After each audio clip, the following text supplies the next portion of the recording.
Comienza ahora una vez más, aquí por la TV Nuevo Tiempo, tu programa Evidencias, y como sabes, siempre estamos en búsqueda de hechos que comprueben la veracidad histórica de la Sagrada Biblia. Hoy en nuestro estudio especial sobre el libro de Daniel, nos enfocaremos en los hallazgos arqueológicos que han arrojado luz sobre los episodios y personajes mencionados en el libro de Daniel, especialmente Nabucodonosor. ¿Quieres saber cuáles son estos detalles? Entonces no te muevas porque Evidencias apenas comienza.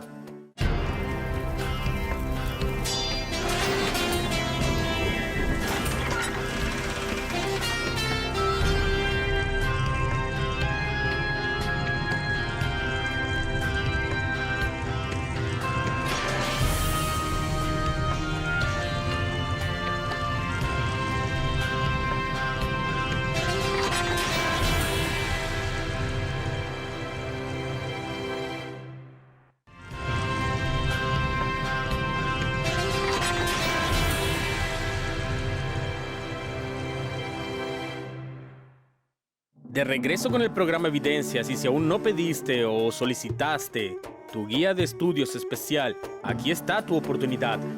La revista Esperanza Edición Evidencias, y puede ser tuya totalmente gratis.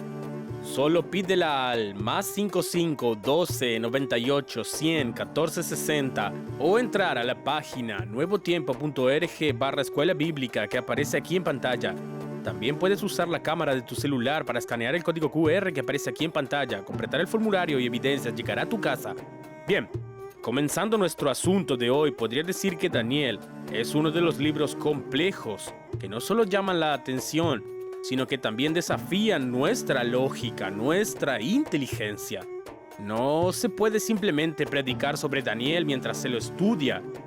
Primero es necesario que te sumerjas en las páginas de la Biblia, prestes atención a los símbolos del libro, a la trama del libro, y que permitas que el Espíritu Santo, que inspiró al profeta, te ilumine para entender exactamente el significado de esas palabras que fueron escritas hace siglos en el pasado. Daniel, en fin, es un libro de los más disputados de la Biblia hebrea, pero la mayoría de los teólogos conservadores, el libro de Daniel ofrece relatos históricamente confiables sobre Daniel y sus amigos en la corte del rey de Babilonia.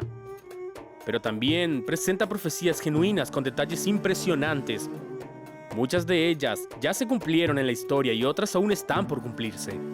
Pero para los estudiosos del ala liberal o críticos, Daniel sería apenas una obra de ficción, con muchos errores históricos y profecías que solo se cumplen después del hecho, es decir, escritas después de los eventos supuestamente predichos.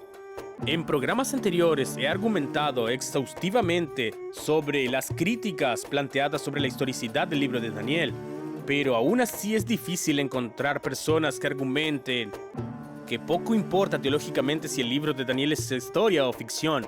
No comprenden que la historia del libro y su realidad tienen relación directa con sus profecías. La historia o parábola del buen samaritano, argumentan ellos, permanece teológicamente real y moralmente válida, independientemente de si fue o no el hecho histórico en la realidad. Por lo tanto, algunos dicen que el mensaje teológico de Daniel sería de la misma manera que las parábolas de Jesús. Su contenido moral permanece independientemente si los hechos ocurrieron o no, como en la parábola que acabo de ilustrar. Los defensores de este tipo de interpretación idealista, por ejemplo, comparten exactamente este tipo de afirmación. El problema, permíteme insistir, es que si el libro de Daniel es una parábola, y su género ya comienza a presentar problemas porque la narrativa que presenta, especialmente desde el capítulo 1 hasta el 6, es de naturaleza histórica, y también desde el capítulo 7 hasta el 12 hay un evento de naturaleza autobiográfica. Ambas partes del libro contienen profecías predictivas. Entonces, en mi opinión sincera, el rechazo de la historicidad y la naturaleza profética genuina de Daniel sería la destrucción misma de la teología del libro. Te explicaré lo que quiero decir. Si Dios realmente salvó a Daniel y a sus amigos de la muerte durante el decreto de Nabucodonosor, esto podría ser una prueba de que los creyentes Deberían confiar en el Dios que puede salvarlos.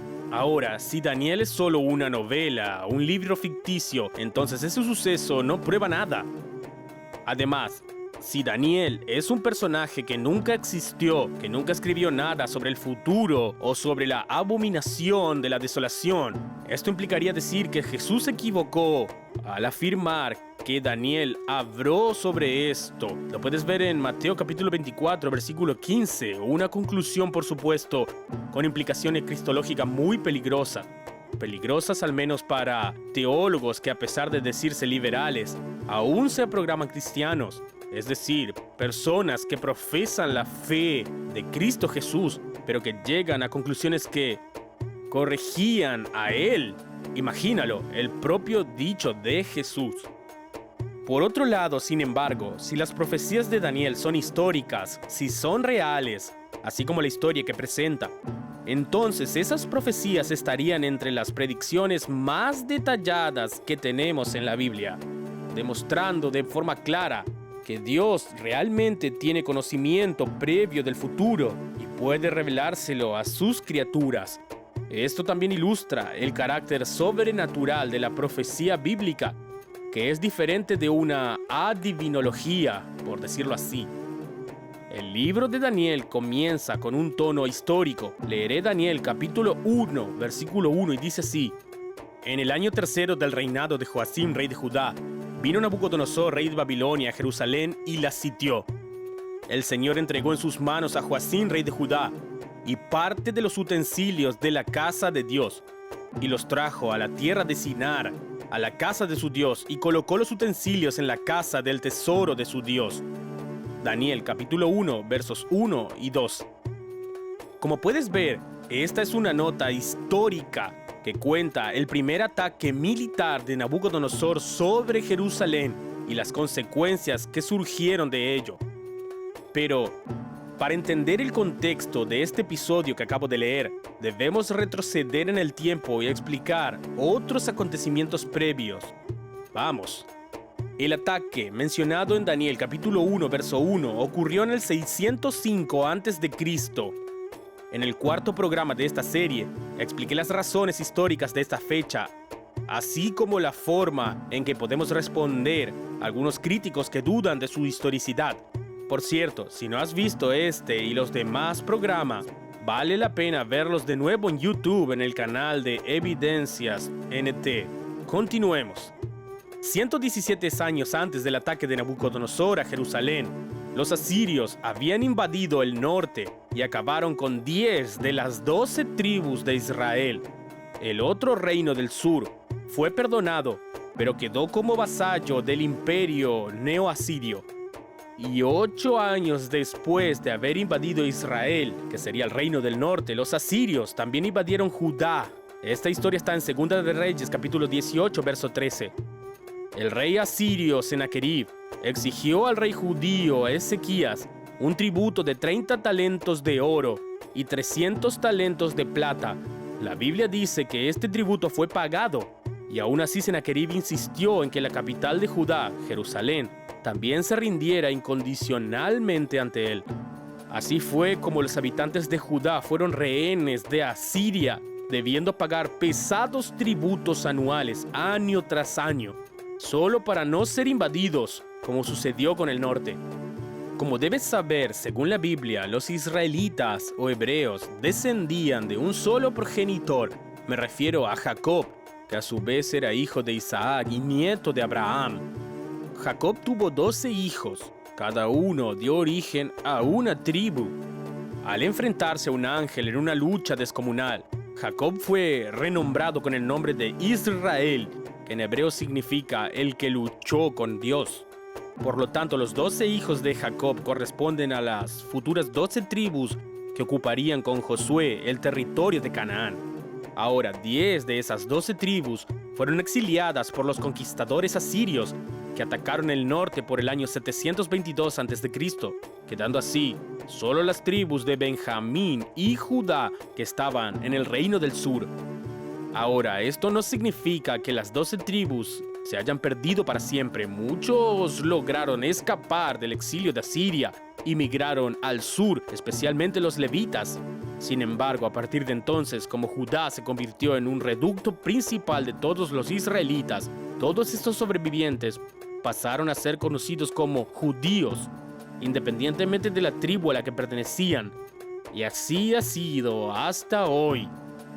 Con la llegada de los que venían del norte, Jerusalén parece haber crecido 5 veces más después de la conquista de Israel por Asiria que ocurrió en el norte. Pero a pesar de su gran extensión y poder, Asiria fue derrotada repentinamente de manera intrigante. De hecho, algo que me impresiona a los investigadores hasta hoy es cómo el poderío de Asiria cayó en manos de los babilonios. Innumerables teorías sobre el colapso de Asiria, llamada la madre de todas las catástrofes, se presentan desde que Nínive, la capital de Asiria, fue excavada por primera vez por los arqueólogos hace 180 años. Cómo 2 pequeños ejércitos, los babilonios al sur y los medos al este, lograron convergir en la capital de Asiria y destruir completamente lo que era la mayor ciudad del mundo. Es una pregunta intrigante. Sin embargo, recientemente, un equipo de investigadores de la Universidad Estatal de California, utilizando datos arqueológicos proporcionados por la Universidad de Yale, logró por primera vez determinar la causa del colapso de Asiria, y te mostraré cuál fue. Al examinar nuevos registros de precipitación de lluvia del área, el equipo de investigadores descubrió que hubo una super sequía abrupta que duró al menos 60 años en la región. Esta sequía debilitó al estado asirio a tal punto que Nínive pudo ser invadida en 3 meses y luego abandonada para siempre. Ahora, mira qué interesante, fue casi 100 años antes de esta caída del imperio asirio que Dios, a través del profeta Isaías, llamó a los orgullosos conquistadores de Asiria a rendir cuentas por la forma insolente en la que habían tratado al pueblo de Israel. Veamos en la Biblia la profecía que Isaías dio, la leeré. Castigará el fruto de la soberbia del corazón del rey de Asiria y la gloria de la altivez de sus ojos. Isaías capítulo 10, verso 12. Además de esto, el profeta, guiado por Dios, claro, predijo que Nínive sería saqueada, como de hecho lo fue, que sus puertas quedarían abiertas para los enemigos y que sus guardias huirían.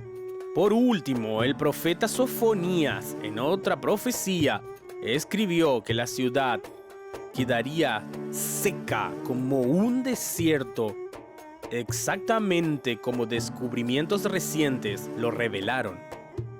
Dice el profeta, y extenderá su mano sobre el norte y destruirá a Asiria y convertirá a Nínive en asolamiento y en sequedad como un desierto. Sofonías capítulo 2, verso 13. ¿Lo viste? Es Dios conociendo el futuro. Esta profecía de la destrucción de Nínive se cumplió al pie de la letra en el 612 a.C. De hecho, fue en ese año que Nínive fue derrotada por las fuerzas combinadas de los babilonios y los medos, llevando a un humillante fin la soberbia del antiguo y poderoso imperio asirio. Una crónica babilónica sobre este acontecimiento dice que los conquistadores se llevaron el gran botín de la ciudad y del templo y transformaron a Nínive en un montón de ruinas.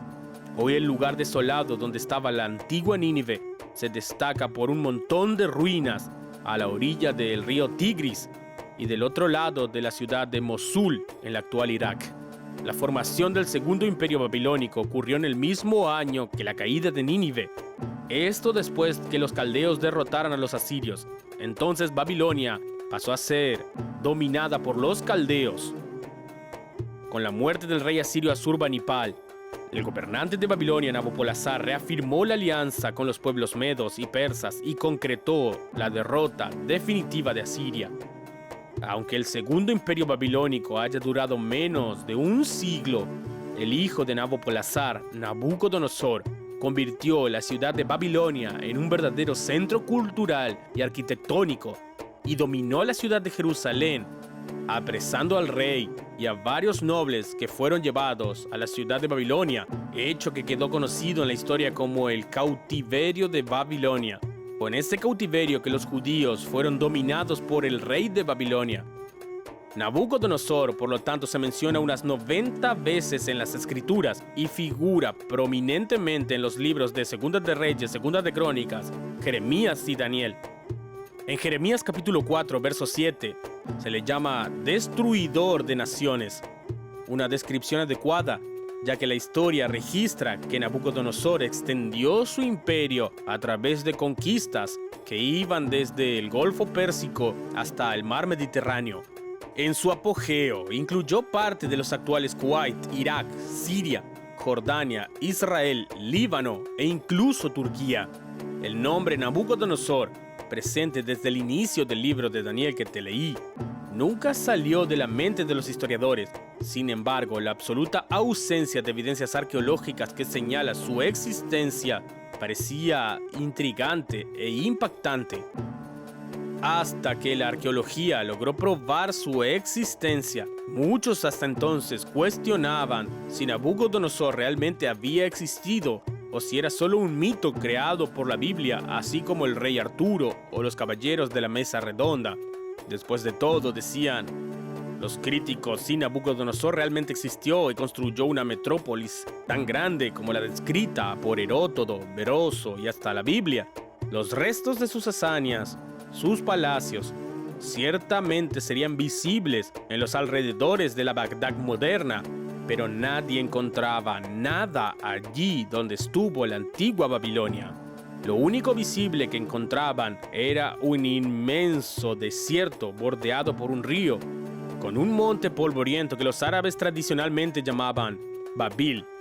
Ahora, aceptar este monte de Babil como un remanente de la antigua Babilonia era una tarea difícil de creer, incluso para los críticos más tolerantes. De hecho, no fueron pocos los investigadores que, al llegar a Bagdad por primera vez, se decepcionaron al ver solo un monte solitario de ladrillos cubierto de inscripciones antiguas que hasta entonces nadie podía leer. A la luz de la situación, muchos estudiosos racionalistas usaron el argumento del silencio para dudar de la existencia de este personaje mencionado en el libro de Daniel. El simple hecho de que hasta entonces ninguna evidencia arqueológica apoyara la existencia de Nabucodonosor fue suficiente para algunos creyeran que de una manera nunca existió porque fue borrado de la historia. Debido a esta improbable conversión de un rey pagano y también de las profecías precisas que se encuentran en el libro de Daniel hasta el siglo XIX, los críticos no podían concebir que esa fuera una historia verdadera o que cualquier parte del libro de Daniel pudiera haber ocurrido en el pasado. Debido a esto, incluso la existencia de Nabucodonosor fue cuestionada por los escépticos.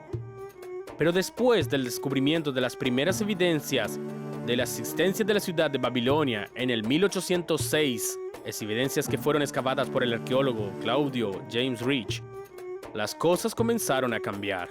A partir de entonces, muchos avances también se hicieron tanto en la arqueología como en la epigrafía para descifrar la antigua lengua babilónica.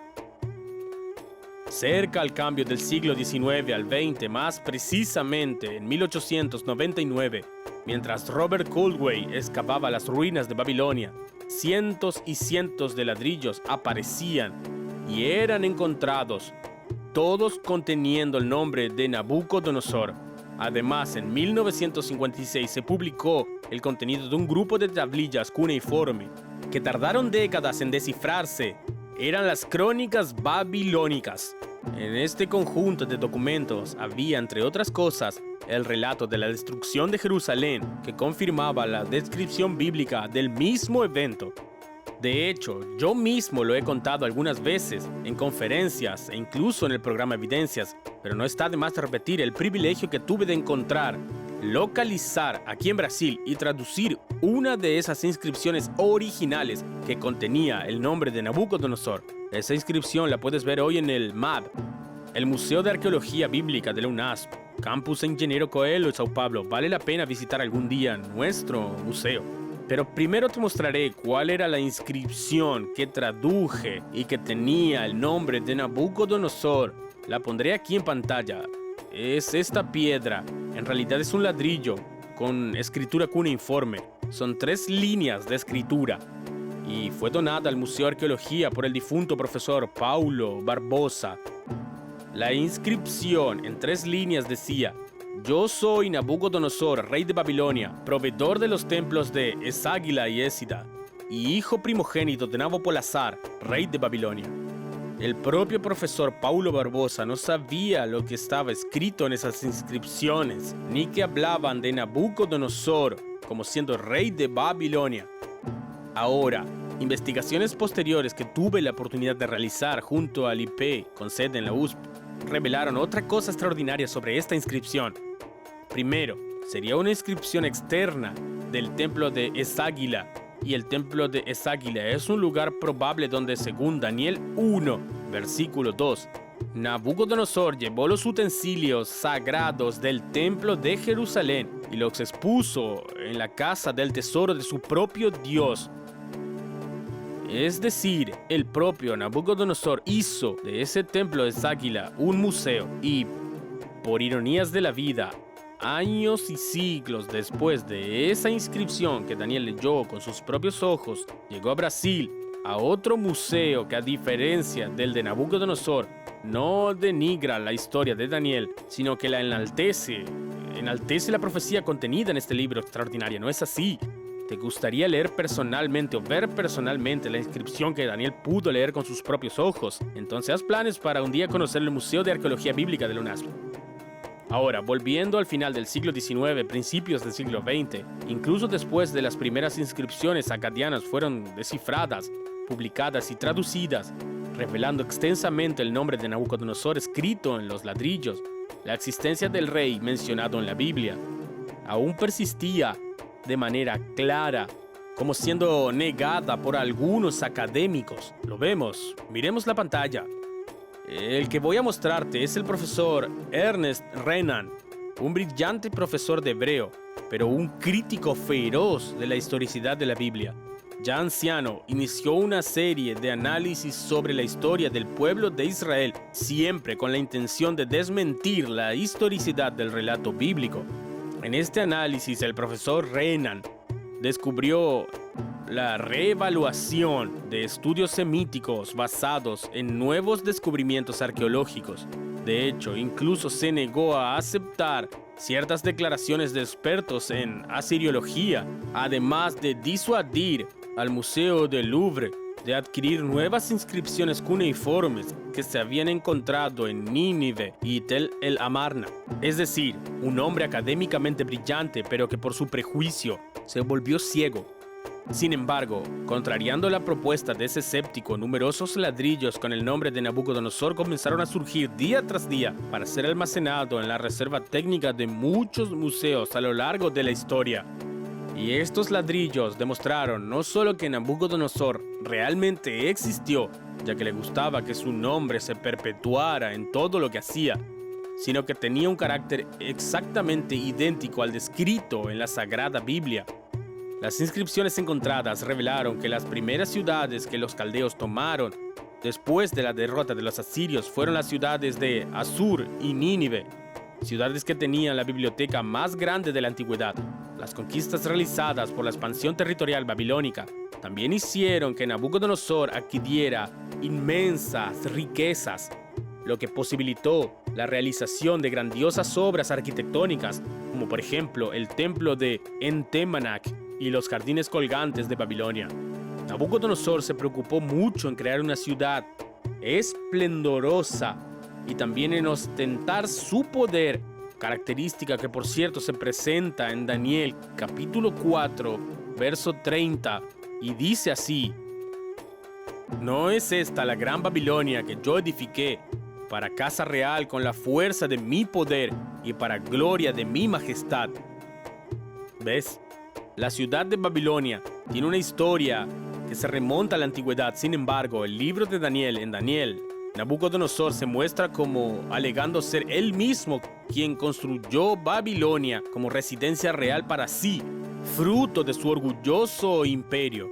Sin embargo, resulta que aunque la referencia frecuente a Babilonia se hace en los escritos de Heródoto y Tácito, Estrabón y Plinio, estos escritores no se refieren a Nabucodonosor como el constructor de la nueva Babilonia. Por lo tanto, se sugirió que el libro de Daniel presentaba una cita incorrecta. Sin embargo, registros contemporáneos descubiertos por los arqueólogos ahora proporcionan información precisa y clara que confirma la declaración bíblica del libro de Daniel. ¿Quieres verlo? Te mostraré aquí. Veamos la pantalla. En 1850, quiero hablar de este señor. En 1850, este renombrado filólogo alemán llamado Georg Rich Grotefend publicó la siguiente traducción de un cilindro con inscripción cuneiforme que se encontró en las ruinas de Babilonia. En este cilindro, con escritura cuneiforme acadiana, decía así: entonces yo, Nabucodonosor, construí el palacio, la sede de mi realeza, el vínculo de la raza de los hombres, morada de alegría y regocijo. Como puedes ver, la tablilla confirma la versión bíblica y no la de Heródoto. Y este hallazgo fue muy importante y no el único. Muchos otros cilindros de base de arcilla también describen la grandeza de Nabucodonosor como constructor y arquitecto personal de la antigua Babilonia. Los antiguos reyes de la Mesopotamia tenían la costumbre de encargar cilindros de arcilla como este para ser inscritos con la escritura cuneiforme, describiendo su dedicación a una construcción exuberante, o bien enterraban estos cilindros como piedra fundamental en las estructuras de edificios que estaban siendo construidos o restaurados. Nabucodonosor también usó este cilindro para afirmar su grandeza. Mira lo que está escrito: yo construí un muro fuerte que no puede ser sacudido con betún y ladrillos cocidos. Puse su base en el seno del mundo inferior y construí su techo tan alto como una montaña. Este era Nabucodonosor, el orgulloso rey de Babilonia, el que la Biblia describió como un hombre de carácter dudoso, pero al que Dios aún insistía en alcanzar con su gracia. Y la arqueología ha confirmado esta historia y este relato. Espero que estés disfrutando estos temas porque tenemos mucho más para compartir contigo aquí en el programa Evidencias. Así que no te pierdas nuestro próximo encuentro la semana que viene aquí en la TV Nuevo Tiempo, tu canal de esperanza. Un abrazo, nos vemos.